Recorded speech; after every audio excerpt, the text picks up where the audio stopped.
So there was a discussion on the Caribbean cruise about the cells know what to do, specifically about food. Well, your cells are really intelligent, and they're offering requests and receiving direct responses from broader perspective. So that statement is absolutely accurate. It's possible for a human with their brain to focus upon things that are bothering them and cause enough static or resistance in the communication that the cells can't get what they're asking for because there's a sort of jumble or muddle going on. But essentially, what you say is accurate. Your cells are intelligent. They know what to do. They're in communication with one another. They are in communication with source energy. And if you don't have beliefs that are muddying up the waters, then clear communication can happen, does happen. So we don't need to talk to them specifically then? What you have to say to them is better if you say it in general terms, because you couldn't possibly speak the language of the cell. And when you try, you feel frustration. Your cells know what to do, and they know what you wish. So that brings me to the next question. General and specific. Yes. Clarity on that, please. In general. Let's say that there's something that's happening in your physical body where you want your cells to do something different than they're doing. And you're broadcasting that message to them from a place of being aware of what's happening right now. So your now reality is in the way of what you're asking for. So if you could step back from those specifics and focus on other subjects altogether, just changing the subject would take away the probability of you introducing resistance, and then the cells could receive what they are asking for. Or it's possible that you could become so general on that specific topic that you're no longer in the way, but usually it's easier for you to just change the subject. We like talking about the vortex version of you, and we like talking about your inner being standing there with the vortex version of you, and we like talking about the power of all of that, and we like you finding ways that you can allow that power to happen on your behalf. But you came into this physical experience because you want to create. Can you imagine, let's say that you've come into this life experience as an artist, a painter of beautiful substances on canvas. And you've tapped into that and you really like it and you know how much you like it and you're really good at it. And then somehow you get the notion that to be a really good painter, that you have to wait for someone to tell you, pick up your brush, dip it in the red stuff, do this with it, now dip it in the blue stuff, do this with it, now dip it in the yellow stuff, do this with it. And you think, this is awkward and not very much fun and not very satisfying to me. Well, that's because that's not how it is. You've launched your rockets of desire. Your inner being knows what you're reaching for. And the impulses that are being offered to you flow through you in this natural way. It's not like you're receiving a thought and specifically responding to that thought. It's that everything about your motion and gesture and impulse and ideas is flowing from that broader perspective of knowing. That was a little bulky in the analogy, but you get the sense of what we're talking about? Yes. Which leads me to the next question. Yes, get in there so they These are my three questions, and we list each one. Impulses versus doing. And let's go back just to the last question. A lot of what you are, all people, are doing is impulse inspired or impulse driven. Question is, what influence were you under when you got the impulse? Those streams of thought that are negative in nature can also have enough momentum going that when you get in the vicinity, you might be drawn into it, and then you have that impulse, even though it's certainly not an impulse that is being offered to you from your inner being. So that's why the most important, significant order of business must be for you to discern when you're in alignment and when you're not, what feels good and what doesn't. And powerful desires, that's the thing that we like so much about the process of meditation and the beneficial effect it has on you.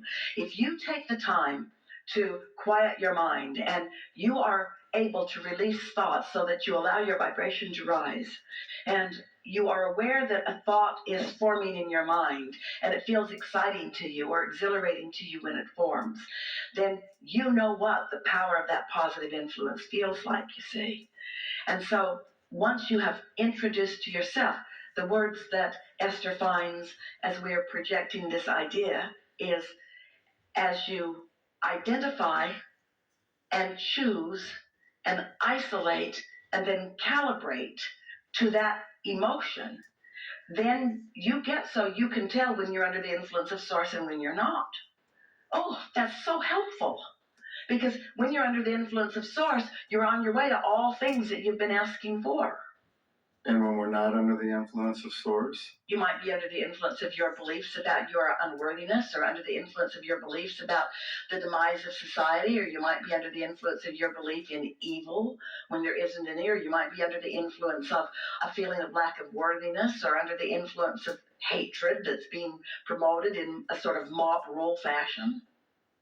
And then to lift up to a higher vibration is?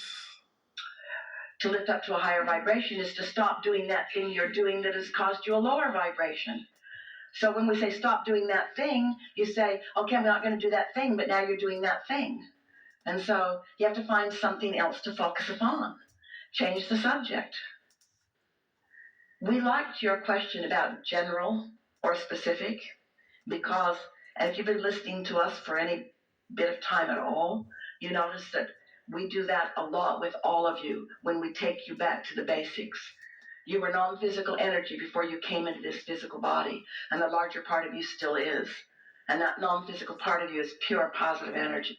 And you're fulfilling your purpose when life comes at you and causes you to know what you don't want. That's consideration and sorting. That's acknowledging life. That's choosing. And in the process, you are launching your specific and important, very personal requests of how you would like your life or even the life of the world to be different. You're contributing that. It matters so much.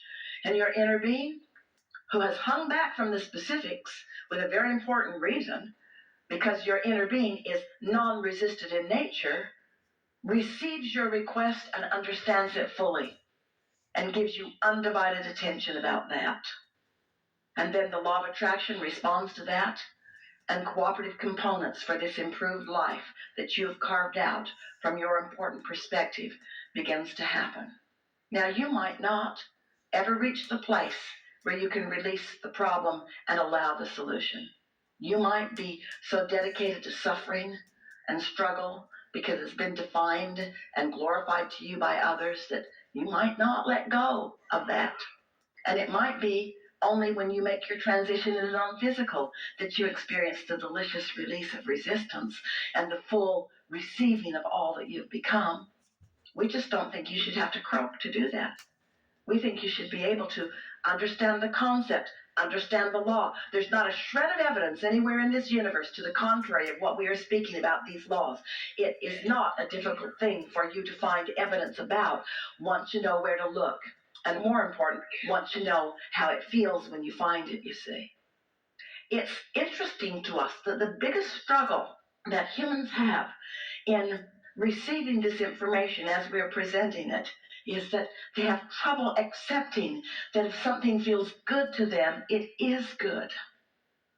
Somebody's really done a number on you to make you believe that if it feels good, there's something wrong happening with you. That if it feels good, it must be wrong. Let's get God to write a rule against sex. There shouldn't be pleasure. There shouldn't be pleasure, so many humans believe, in their attempt at controlling one another, you see. And so you got to get over that. You got to come to accept that when you feel good, you are having thoughts like your inner being is having. Your inner being loves always, and when you aren't loving, you have departed to some degree from your inner being. When you are blaming someone else or yourself, you've departed from how your inner being feels. And it really is not a difficult thing for you to show yourself what your inner being thinks about this and that and this and that and this and that and this and that, until you will stand in this stable place where you will believe in the goodness of life. You will believe in the eternalness of life. You will accept the goodness of yourself. You will see the beauty in others. You'll be eager about new ideas. You will be free from the bondage of having to hold yourself up in protection from others. You will be able to be out in the world where there are so many stimulating and delicious things to think about.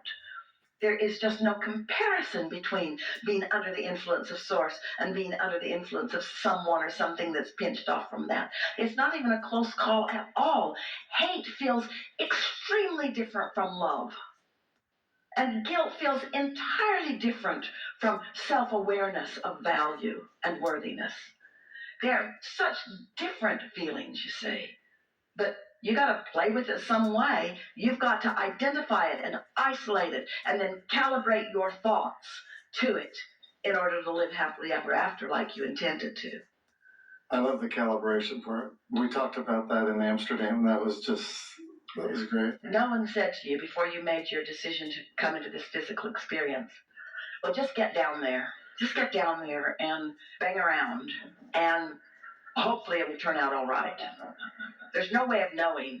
In fact, just bang around, try this, try that, try that, try that, try that, with no sense of what you're doing. And then when you die, we'll tell you the answer of how you did. You know who makes that stuff up? Humans. That's what humans tell you. You won't know until Judgment Day. And then someone will judge how you did. We say, there's nobody in non-physical judging you.